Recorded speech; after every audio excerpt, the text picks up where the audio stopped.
नमस्कार, पाठशाला की वीकेंड वाली एक्स्ट्रा क्लास में आपका स्वागत है। मैं हूं सुशांत सिन्हा। वीकेंड वाली एक्स्ट्रा क्लास में मोदी, मुसलमान और वक्फ बिल का वो चैप्टर जिसे देखकर ओवैसी और अखिलेश के अलावा बड़े बड़े मौलाना दंग रह जाए। एक पूरा इकोसिस्टम वक्फ कानून पर मुसलमान को भड़काने और सड़क पर लाने में लगा हुआ है। लेकिन बॉस, एक सच्चाई यह भी है कि इस देश के कई मुसलमान ऐसे भी हैं जो अब इन लोगों की रियलिटी समझने लगे और वो सड़क पर आने को तैयार नहीं है। हमने देश भर के मुसलमानों से नए वक्फ कानून को लेकर बातचीत की, जिसमें वो खुलकर इस कानून का समर्थन करते दिख रहे हैं। ये सब मैं आपको सुनवाऊंगा, लेकिन पहले देख लीजिए कि कैसे वक्फ कानून और मोदी सरकार के खिलाफ पूरे देश में एक नैरेटिव चलाया जा रहा है।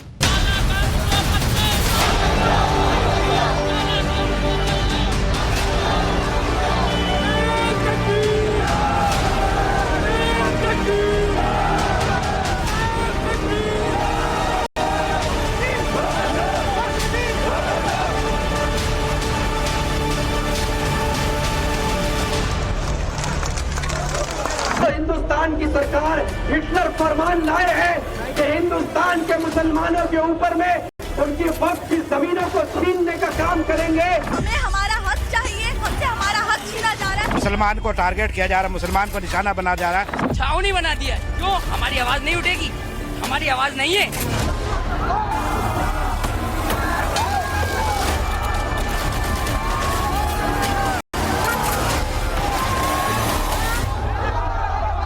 से बन रहा है बंगाल।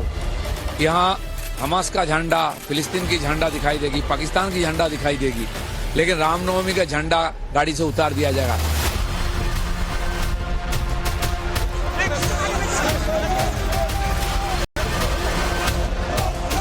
काला कानून है, ये मुसलमानों के राइट टू प्रैक्टिस रिलीजन में इंटरफेरेंस है, यह संवैधानिक है, संविधान का गला घोटा जा रहा है।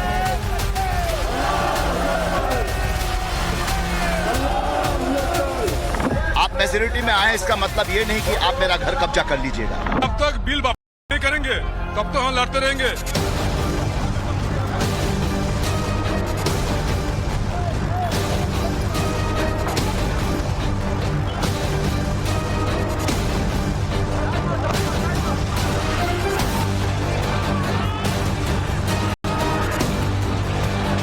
आप लोगों को दिल में दुख हुआ है वक्फ प्रॉपर्टी के लेके। आप भरोसा रखिए, बंगाल में ऐसा कुछ नहीं होगा जिसमें कोई डिवाइड एंड रूल होगा। अरे बंगाल में ये जंगल राज तो एपीजमेंट पॉलिटिक्स के लिए हो रहा है, तुष्टीकरण का पॉलिटिक्स हो रहा है।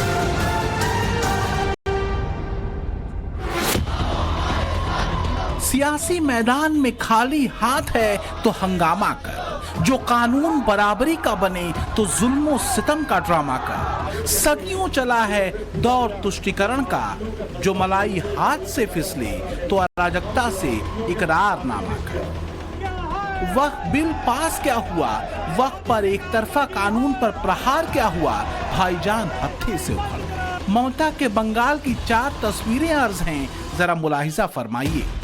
कहीं वक्फ विरोध के नाम पर सड़क पर आगजनी हुई, तोड़फोड़ हुई, बवाल हुआ, तो कहीं वक्फ की आड़ में भगवा झंडों और हिंदुओं पर लक्ष्य भेदी प्रहार हुआ। और तो और ममता के मंत्री तक इस आग में घी डालने का काम करते दिखे। बीजेपी तो ये दावा कर रही है कि ये तस्वीरें ऐलान है कि बंगाल में कानून का राज खत्म हो गया।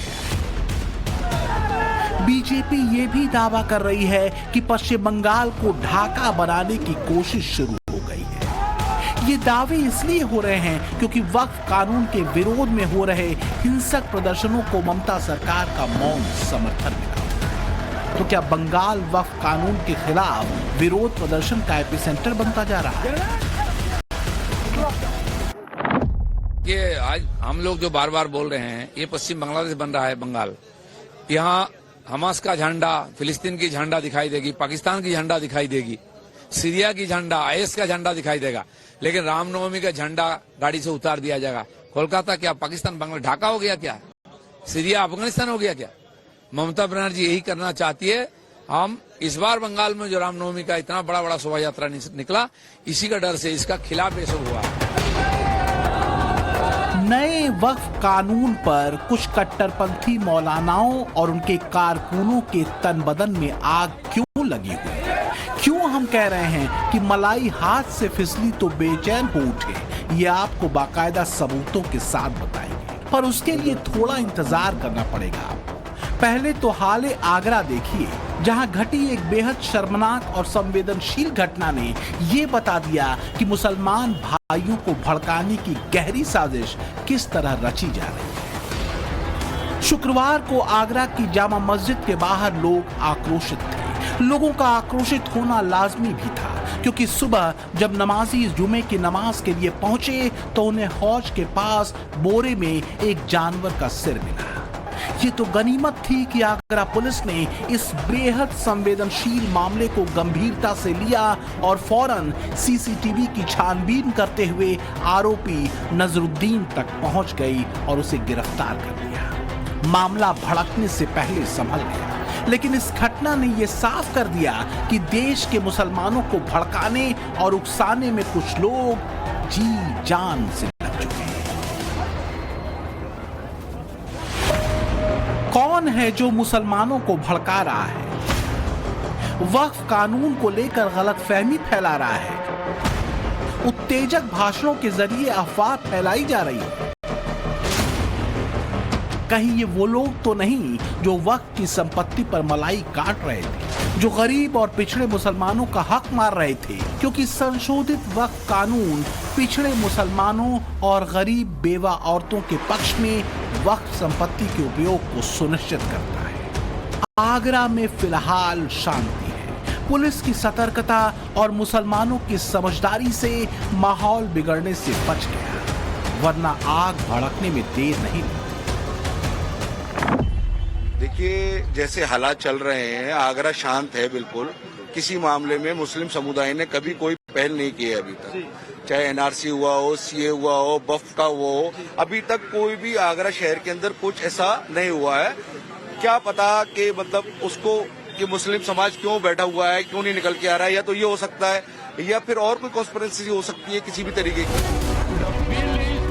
जब से संशोधित वक्फ कानून आया है, तब से वक्फ संपत्ति से बेतहाशा और अकूत संपत्ति से शान शौकत की जिंदगी गुजार रहे कुछ चेहरे बेचैन हैं। जाहिर है, हाथ से फिसलते माल को अकेले दम पर तो नहीं बचाया जा सकता, लिहाजा आम मुसलमानों को भड़काया जा रहा है। एक ही रट्टा महाराष्ट्र से लेकर बंगाल और यूपी से लेकर राजस्थान और बिहार तक लगाया जा रहा है, ये कहते हुए कि नए कानून से मुसलमानों की संपत्ति छिन जाएगी, सरकार वक्फ संपत्ति को हड़प लेगी, सरकार कब्रिस्तान दरगाहों को छीन लेगी, मुसलमानों से मस्जिदें तक छीन ली जाएंगी। कलकत्ता के रामलीला मैदान से लेकर के दिल्ली के रामलीला मैदान तक हम पहुंचेंगे और पार्लियामेंट को भी हिला करके रख देंगे। वो लोग ये कह रहे हैं कि साहब हम जो है वो ये मुसलमानों के भले के लिए है, तो कोई इससे मुसलमानों को भला होने वाले नहीं है, ये सरासर मुसलमानों के खिलाफ है। ना इससे मुसलमानों का भला होने वाला है, बल्कि उल्टा जमीन खुर्द-बुर्द होना करने की मंशा है सर। इसी फॉर्मूले पर कट्टरपंथी मौलाना मुसलमानों को भड़काने में लगे। बंगाल में सड़कों पर अराजकता का दौर खुलेआम देखा, आगजनी की गई, गाड़ियों बसों को निशाना बनाया गया और फिर जोर शोर से उठाया गया कि मुसलमानों की जायदाद पर सरकार कब्जा करना चाहती है, छीनना चाहती है। क्योंकि हमें हमारा हक चाहिए, हमसे हमारा हक छीना जा रहा है, हमारी खानकाहों को छीना जा रहा है और हमारे दरगाहों को छीना जा रहा है। हिंदू मुस्लिम विरोध कर रहे हैं, समाज में दंगा लगा रहे हैं, देश में विभाजन कर रहे हैं।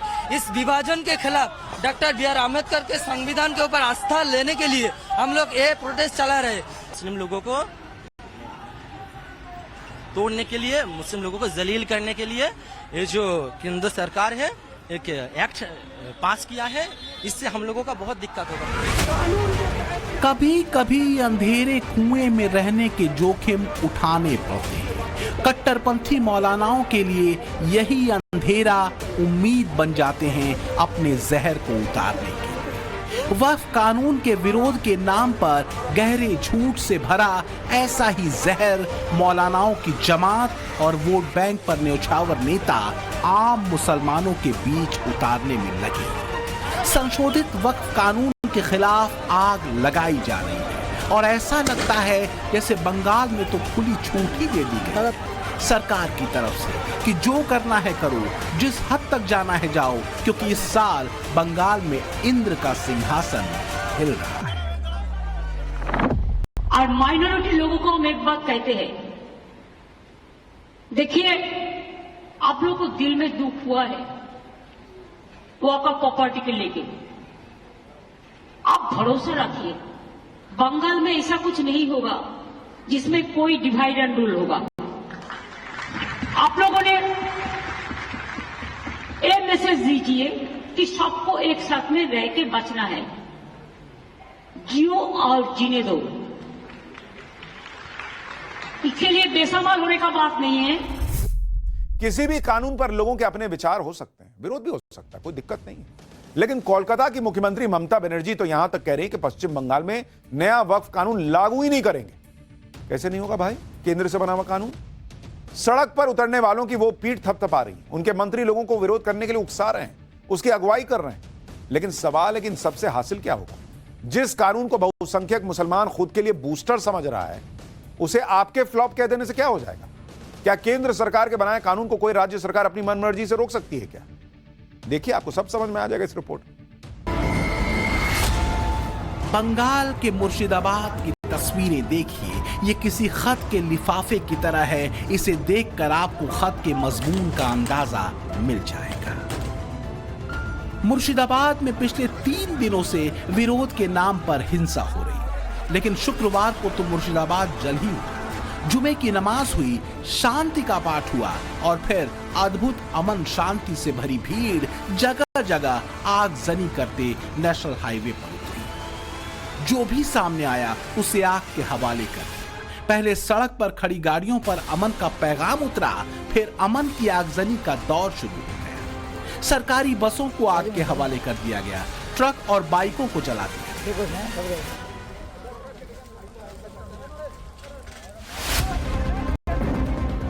भीड़ शांति के पैगाम से इतनी भरी थी कि उग्र हो गए। पुलिस वालों को देखकर भी विचलित नहीं हुई, बल्कि पुलिस वालों पर ही हमला कर दिया। पत्थरबाजी में कई पुलिस वाले घायल हो गए, जिसके बाद पुलिस एक्शन में आई और प्रदर्शनकारियों को भगाने के लिए आंसू गैस के गोले छोड़ने पड़े। कुछ देर के लिए तो ऐसा लगा जैसे मुर्शिदाबाद न हो, जंग का मैदान हो। हर तरफ आगजनी और गोलियों की आवाज से पूरा इलाका दहक उठा। सबसे ज्यादा तनाव शमशेरगंज, सूती और धूलिया इलाके में है। इन इलाकों में पुलिस की तैनाती बढ़ा दी गई है। झारखंड बॉर्डर को पूरी तरह से सील कर दिया गया है। पाकुड़ से जो रोड बंगाल जाती है उस पर नाकेबंदी कर दी गई है। मुर्शिदाबाद में नेट को बंद कर दिया गया है और इलाके में तनाव की स्थिति।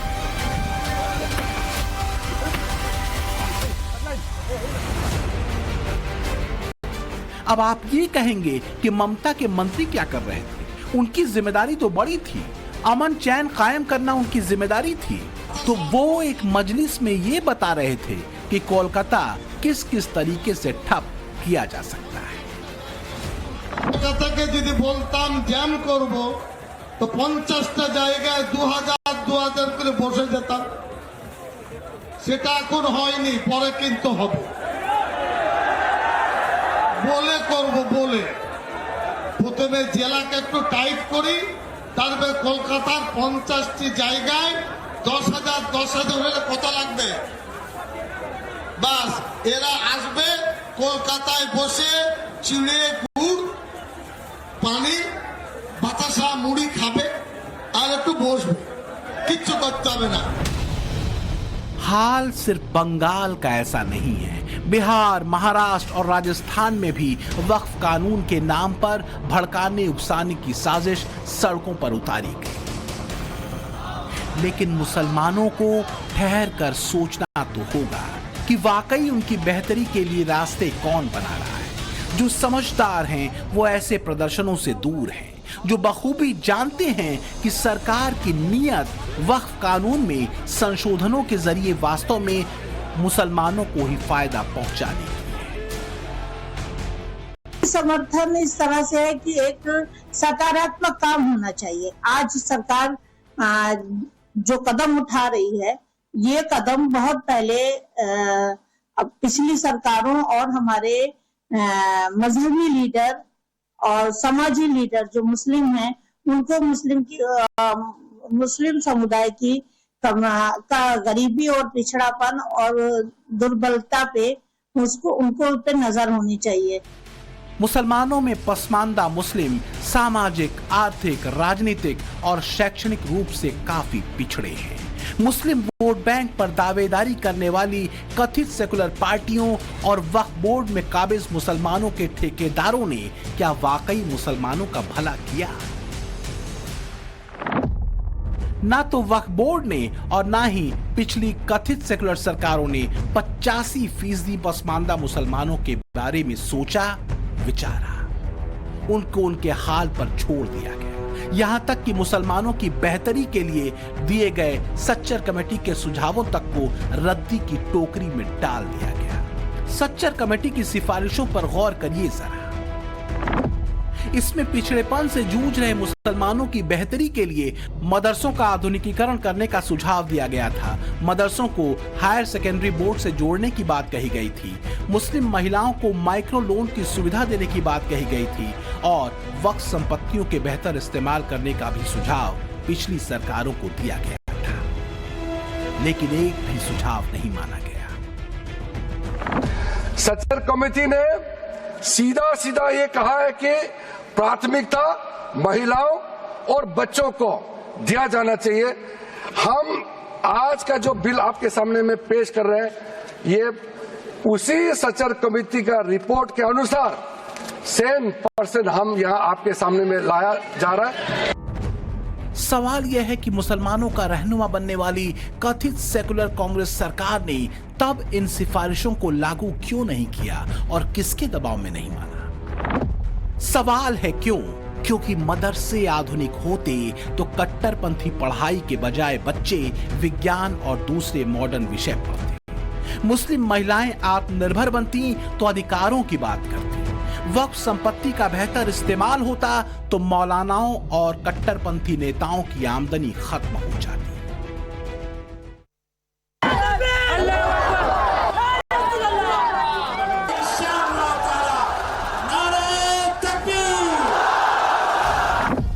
यही वजह है कि कट्टरपंथी नए वक्फ कानून से भड़के हुए हैं और मुसलमानों को भड़काने में लगे, क्योंकि मुसलमानों ने सही गलत को समझा तो वक्फ कानून विरोधी जलसों में नहीं आएगा। वो नहीं आया तो मौलानाओं की वोट बैंक वाली ठेकेदारी भी हाथ से चली जाएगी। हमने कई शहरों में मुसलमानों से ये जानने की कोशिश की कि वो नए वक्फ कानून पर क्या सोचते हैं, क्या कहते हैं। जरा सुनिए। कट्टरपंथी मौलाना और वोट बैंक वाले नेता और तिल मिला जाएंगे। वक्फ संशोधन बिल लाकर आम मुसलमान कैसे मुख्य धारा से जुड़ेगा, इसका काम उन्होंने कर दिया है। हम मोदी जी के बेहद शुक्रगुजार हैं। अगर किसी यतीम को उसमें मुसाफिर खाना मिल जाए, किसी यतीम के बच्चे को अगर उसमें शिक्षा मिल जाएगी, अगर उसमें स्कूल कॉलेजेस बन जाएंगे, अगर उसमें हॉस्पिटल बन जाएगा तो गरीब मुसलमान का भला होगा, तो उसमें बुराई क्या है? माननीय नरेंद्र मोदी जी जो बिल लेकर के आए हैं, इसमें मतलब मान के चलिए करोड़ों से भी ज्यादा लोगों से बातचीत करके बिल लाया गया है। सच ये है कि वक्फ कानून पर मुसलमानों की ऐसी ही आवाजों से मुसलमानों के मसीहा बनने के दावे करने वाले किचकिचाए हुए। तरह तरह के पैंतरे उन्हें भड़काने के लिए अपनाए जा रहे हैं। कुछ पैंतरे तो इस बात की टोह लेने के लिए भी हैं कि मुसलमान वाकई उनके साथ भी हैं या नहीं। All India Muslim personal law board ने वक्फ संशोधन कानून के खिलाफ 30 अप्रैल को रात 9 बजे घरों, कारखानों और कार्यालयों की आधा घंटा बिजली बंद कर मौन प्रदर्शन की अपील की है। मतलब ये कि जो 11 साल से जुल्म करते आ रहे थे ना, ये आखिरी कील है, last nail in the coffin. इसके बाद अब कुछ नहीं होगा, मुसलमान सड़कों पे होगा। अव्वल तो सुप्रीम कोर्ट का दरवाजा खटखटागा, जो हमारा आईनी हक है, और उसके बाद नहीं होता है जो डेमोक्रेसी राइट देती है constitution, will be on the road. देख रहे हैं आप, all India Muslim personal law board ने मुसलमानों से ऐलान किया कि वो घर की बत्ती बंद करें और वक्फ कानून के खिलाफ प्रोटेस्ट करें। गरीब मुसलमान के पास आजादी के इतने साल बाद भी घर है कि नहीं, इन्हें इसकी चिंता नहीं थी। उसके घर में लाइट जलाने की व्यवस्था है भी कि नहीं, इन्हें इसकी भी चिंता नहीं थी। लेकिन आज कह रहे हैं कि बत्ती बुझा दो। काहे बुझा देगा भाई वो लाइट? क्योंकि मोदी ने आपका बल्ब फ्यूज कर दिया है पॉलिटिक्स का। इसलिए अब गरीब मुसलमान को इनके पैतरेबाजी कैसे समझ आ रही है, आप खुद देखिए ना। भारत के कैमरे पर किसने क्या कहा।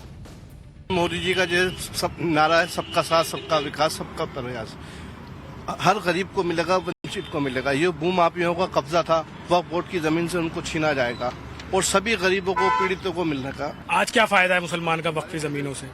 इमामों को तनख्वाह भी नहीं दी जाती, तनख्वाह के लिए इंतजार करा जाता है, एक साल के लिए इंतजार किया जाता है। कम से कम आज मोदी जी ने सूद तो ली इसकी, सूद लेंगे, जो इससे रेवेन्यू आएगा वो मुसलमानों के ऊपर खर्च किया जाएगा। फायदा होने वाला है, 101% फायदा होगा, 100% फायदा होगा। आम मुसलमानों को नए वक्फ कानून से उम्मीदें बड़ी हैं, लेकिन कट्टरपंथी मौलाना और मुसलमानों को वोट बैंक की तरह हाँकने वाले बेचैन हैं। तिलमिलाहट इसलिए है क्योंकि वक्फ की संपत्ति पर कुछ खास लोगों का कब्जा है।